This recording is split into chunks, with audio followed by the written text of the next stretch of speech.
Hello everyone, welcome to my channel.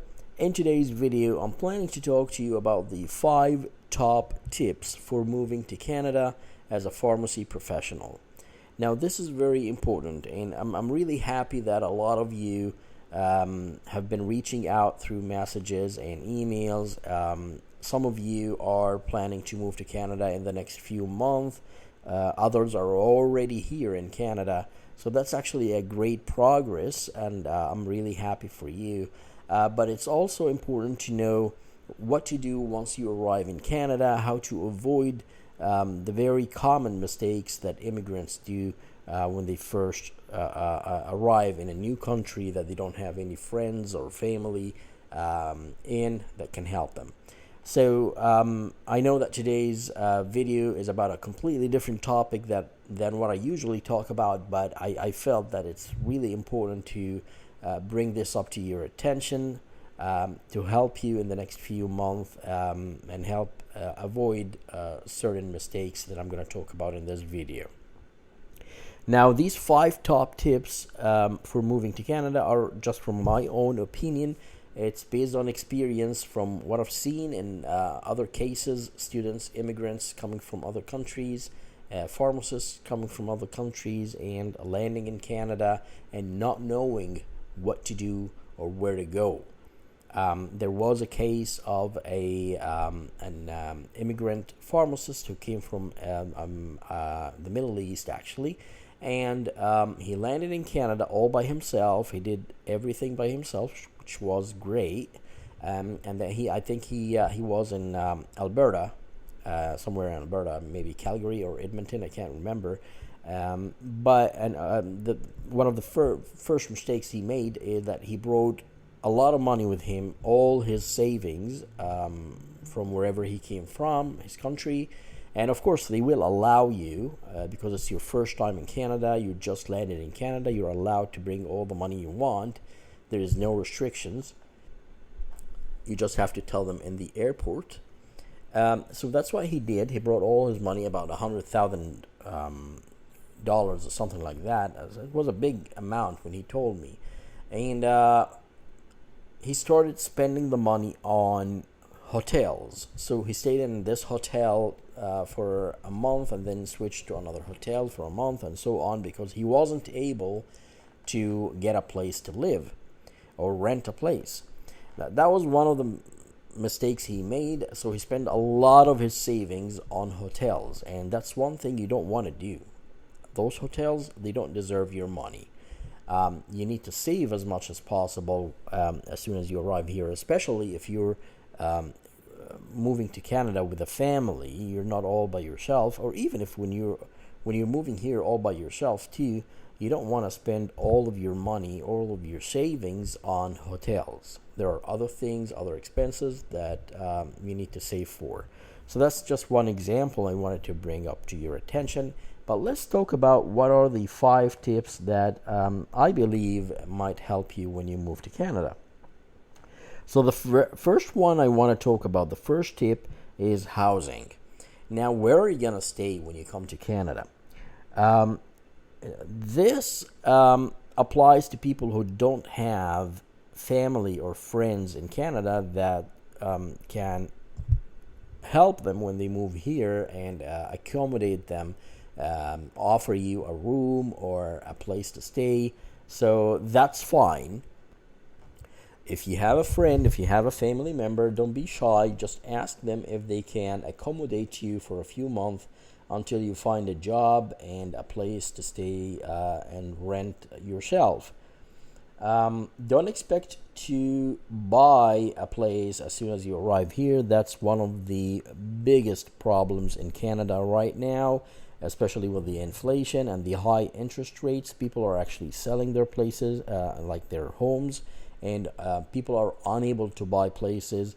And with you coming from another country, you don't have any credit history in Canada, it's almost impossible for you to get into a contract even with anyone to buy their place. So don't expect that to happen. Even if you're bringing millions of dollars with you, it will be very difficult to buy a place unless you're buying it cash.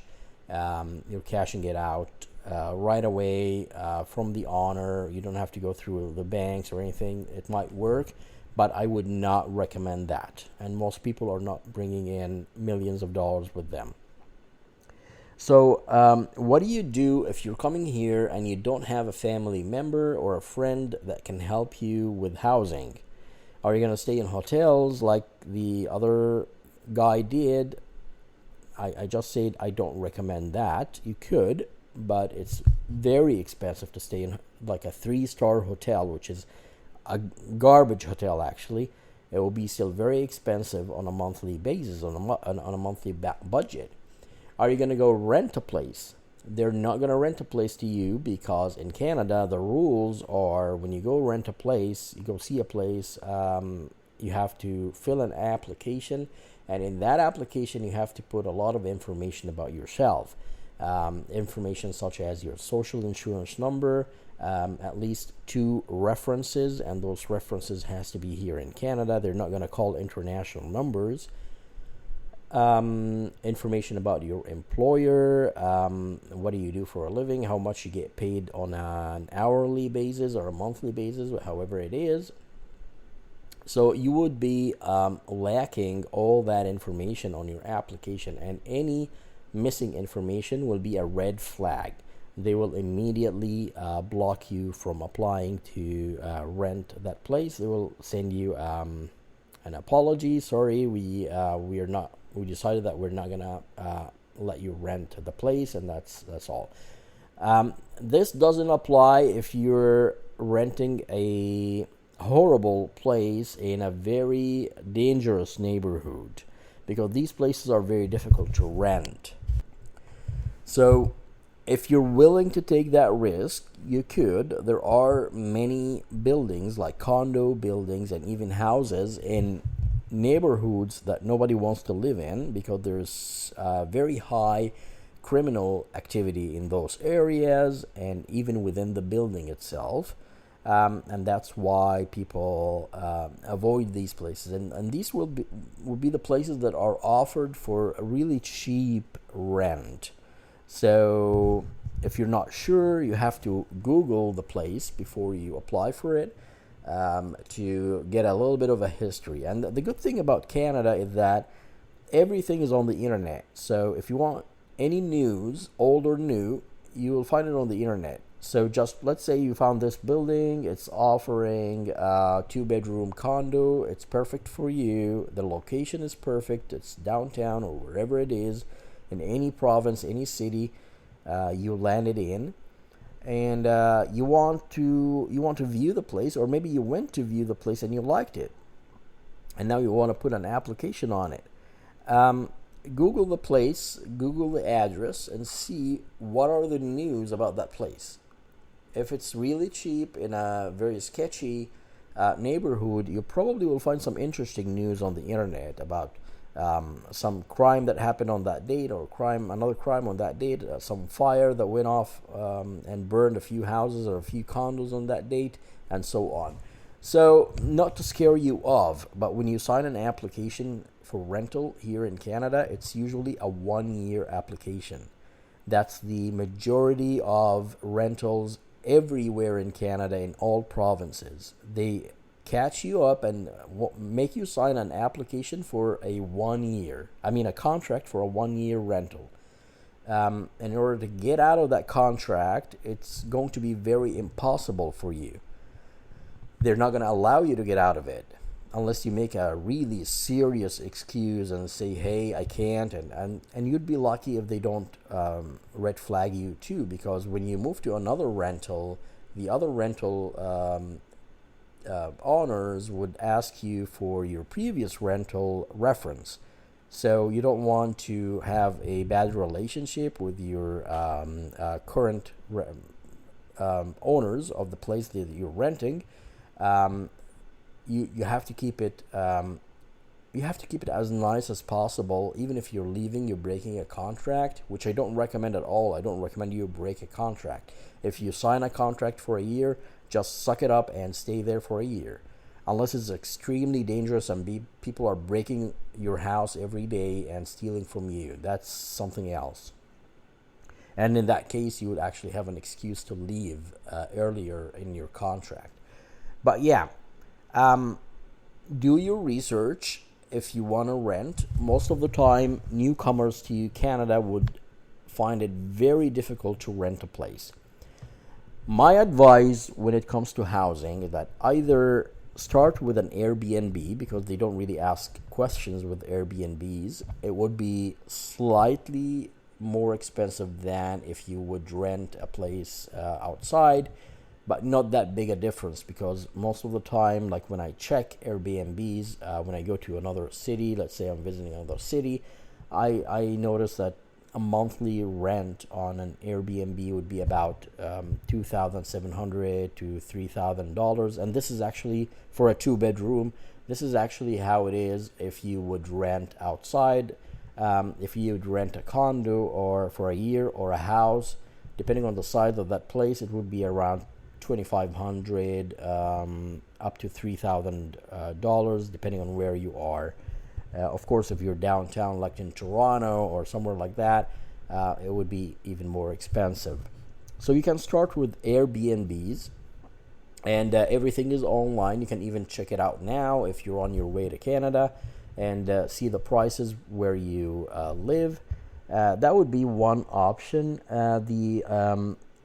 The other option would be to reach out to newcomers, agencies, or organizations in the neighborhood where you landed or in the city where you landed. So every city, every province will have a newcomers organization that helps newcomers with a lot of things. They might not be able to help you with the housing situation, though, because it's extremely difficult right now in Canada in terms of housing. But there might be someone there who knows someone who happen to have a place to rent, and they'll just ask you a few questions, make sure that you're not crazy, you're not, maybe you're not a smoker, they don't want smokers, you don't have a pet, they don't want pets and stuff like that, and if they see that you're a nice person, they might rent it to you. So reach out to these organizations. And you just have to Google newcomers organization in whichever city you are planning to come to. That will help you with the housing situation. It will save you a lot of money, even if you went for an Airbnb, until you find a job. Once you find a job and you sign a contract and you start getting paid, immediately look for a place to rent for the long term, whatever you want to live now. Now you have a job. You have references in that job because you have a manager, and you probably have some colleagues that work with you. Ask them if they can be your references and put them on the application, and then the housing problem would be immediately solved. So this is all about housing. Let me know in the comments if you have any questions about that. The next tip I would like to talk about is where do you put your money? Now, it's very important that as soon as you land in Canada, to go straight to a bank and open a bank account. Now, there are very few banks in Canada. I think we have like 5 or 6 of them. So it's really easy to find a bank here in Canada. All of them are just as horrible. So the banking system in Canada is absolutely terrible. Compared to banking systems in the United States and even in the Middle East or third world countries. I hear from people who live in other countries that they have way better banking systems than Canadian, but it is what we have here. It is where it is. So just open a bank account in whichever bank you like. Look at the requirements, not requirements, they will open a bank account for you right away, even if you're a newcomer. They don't really care. They want your money, and they know that you have a lot of money that you brought with you, so they want that money. But look at the minimum amount that you have to keep in your account on a daily basis, because you probably will open a checking account. You don't need a savings account. Don't open a savings account. Even if they force you to open one, say no, I don't want a savings account, because they're absolutely useless in Canada. So just so you know, if you put any money in your savings account, you actually have to pay taxes on that money. So don't do it. It's absolutely useless and you won't even need it. If you want a savings account, you open a tax-free savings account and then put whatever savings there, because in that one you don't pay taxes on whatever you put there. But because you're a newcomer, you're not eligible to put any money in a tax-free savings account. You have to build up that account as you go. So open an account, but you can't put any money because you have zero credit in Canada. So as you grow in Canada, your limit of how much money you can put in that account grows with you as you pay taxes on a yearly basis. So don't think about doing it right now, but I just wanted to let you know that there's a difference between a savings account and a tax-free savings account. So just open a checking account for now and put your money in it. If you want to put all your money, put it. If you want to put part of your money and keep the rest as cash with you, you can do that too, as long as you're able to protect yourself and your money, because there are scammers and stealers here too in Canada. So just be careful. And one more thing you have to open right away is a credit card application. So apply for a credit card to see what options do you have as a newcomer. They probably will give you a low credit credit card, so maybe $500 or something like that credit card. That's okay, just take it for now. And what I want to tell you, the tip I want to give you here is that you have to use that credit card. Now, when you're at the bank and you apply for the credit card, ask the agent that you're dealing with to pay 100% of the credit card on the due date. And the reason for that is, as much as you use the credit card and you automatically pay for whatever you used it for on the due date, your credit builds up really quickly and you start having a excellent credit in a very short time. So this is one of the ways how to build credit in Canada in a short time, and it's very important. People won't tell you. People will just leave you, do whatever you want to do, and they won't tell you. Some of them will tell you use your debit card, and that's a big mistake, because debit cards, first of all, they might not help you very much with your credit. Second of all, if it gets stolen, people can wipe up all your money in your account. So don't do that. Don't use your debit card.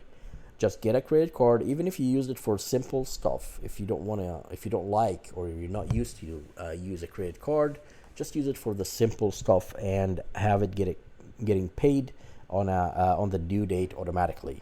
And there's a way to do that, to get it paid automatically from your checking account. They do that for you in the bank. Just ask them.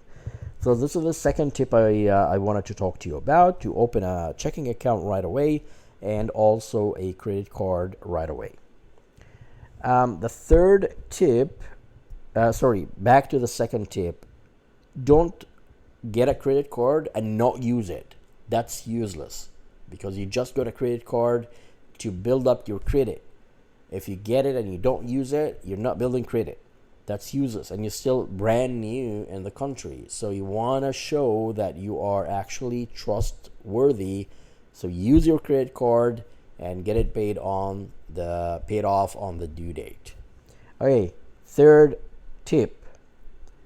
Of course, do not rush into taking any loans or mortgages, because some people would rush into doing that.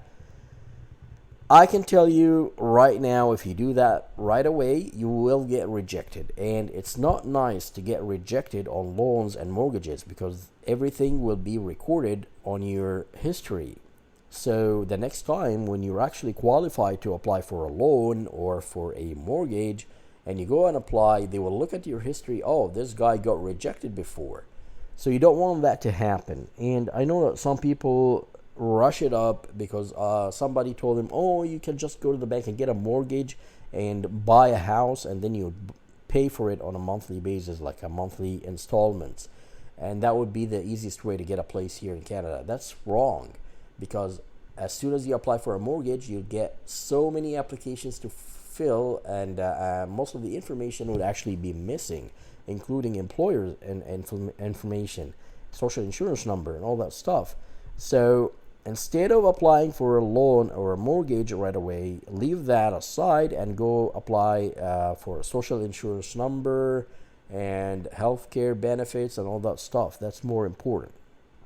Once you get a job and you're stable in your job for a few months or even a year or so, then you can apply for a mortgage. They will look at all these criteria when you apply for a mortgage. Now, if you can buy without applying for a mortgage, that's even better. You don't want to pay that high interest rates that we have right now. But most people can't because it's really expensive here in Canada. The prices for, like, let's talk about BC, where I live right now. The prices here in BC for a 2-bedroom condo have gone up to $480,000 for a 2-bedroom condo, which is even 15 or 20 years old. It's not a brand new. If it's a brand new, it will go above $600K. For a townhouse, it will be at least $600K or above. And for a detached house, which is even better and bigger, it will be in the millions, like over $1 million. And that's in small cities. I'm not even talking about Vancouver. Vancouver is even more expensive.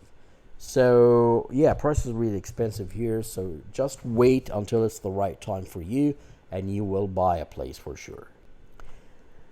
Now, the fourth tip I want to talk to you about is, as soon as you land here, or even before you land, like in the few days right before you land here, not a long time before you land in Canada, start emailing jobs. So you can use a website like this one, LinkedIn, or if you're interested in working in retail, you can email Shoppers. I'm going to show you the website in a minute. When you log in, you just email the managers right away, and the managers at Shoppers or managers in general are obliged to respond to your email. So just make sure to sound very professional in your email, and make it clear what you're looking for, what you're applying for, and wait for them to respond to you. Most probably one of them will respond to you. Even if you send out 100 emails, it's okay. Just send out all these emails and get as many interviews as possible to see, to go and see the people, see the place, and see which one you're more comfortable with, and then that's the place that you're going to work at. Now, most of you would arrive in Canada and they're not yet registered pharmacists. That's the case in most people that I've met here that came from other countries. You've done most of the steps, but you still are not a full pharmacist. You still have to do maybe an internship or some sort of a training or something. So if you're looking for a training in a pharmacy, that's usually free. They don't pay you for that.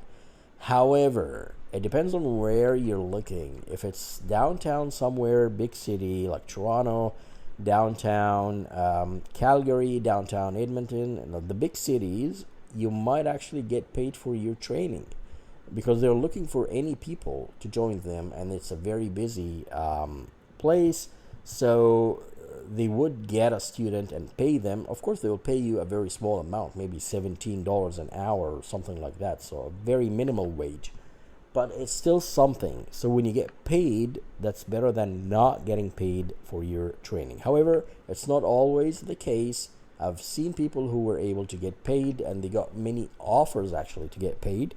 And I've seen others who just did their internship just like that. They didn't get paid anything.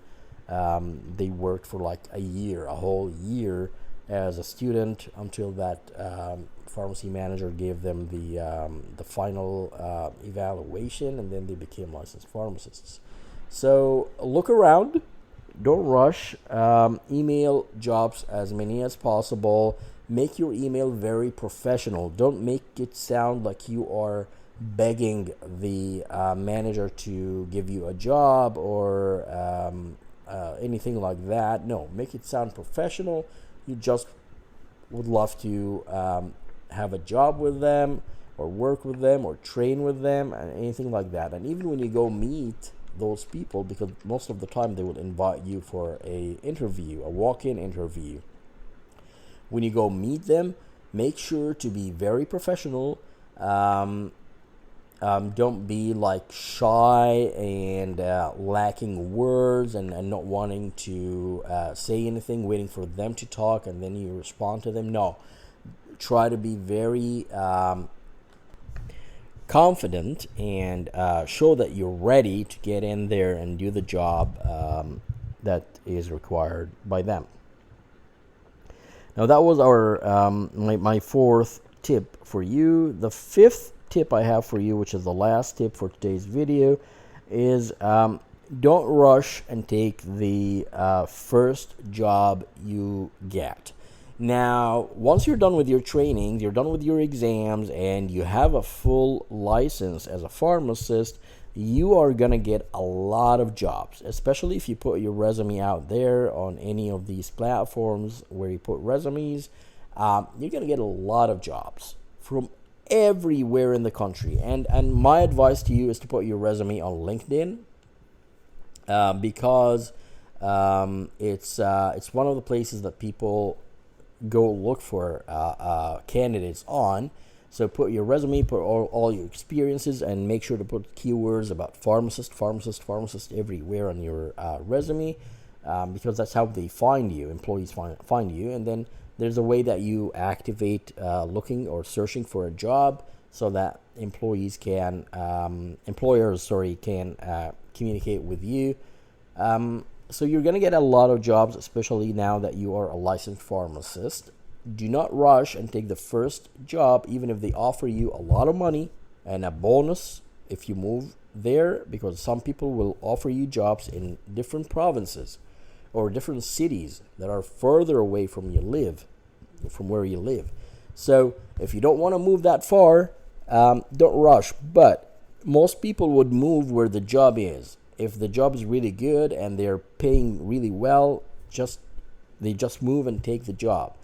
If you're all by yourself, it wouldn't matter maybe, but if you have a family, it might matter, because you need a place where there are schools, there's places to go out with your family, with your kids. You don't want a place out of nowhere where the temperature drops to minus 40 all year long and you can't go anywhere. You don't want these places. Also, you don't want a place where there's a fire hazard, because we have a lot of natural fires here in the summer. You probably heard. Right now we have a lot of fires in different places, like in Kelowna and other places too. So these are the places where there are a lot of forests and woods. So I mean, it's beautiful to live there, but if it's a fire hazard and it's known that to have the wildfires every year, then you should probably avoid them, because these wildfires destroy the houses and everything. So you don't want to be there. It's risky also if you have a family. And even if you're alone, you don't want to risk yourself. So yeah, look at the different offers, look where they are, research the place, ask questions, meet with the people, go and meet with the people. It's okay to travel even if you have to travel for an interview. But most of the time, if you live away, they will have a phone interview with you, like a telephone interview.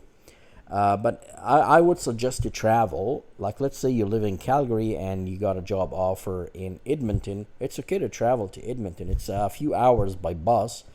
Or if you have a car already, you can take a car. But most of you wouldn't have a car because it takes time to get a license to drive here in Canada. So go and visit the place.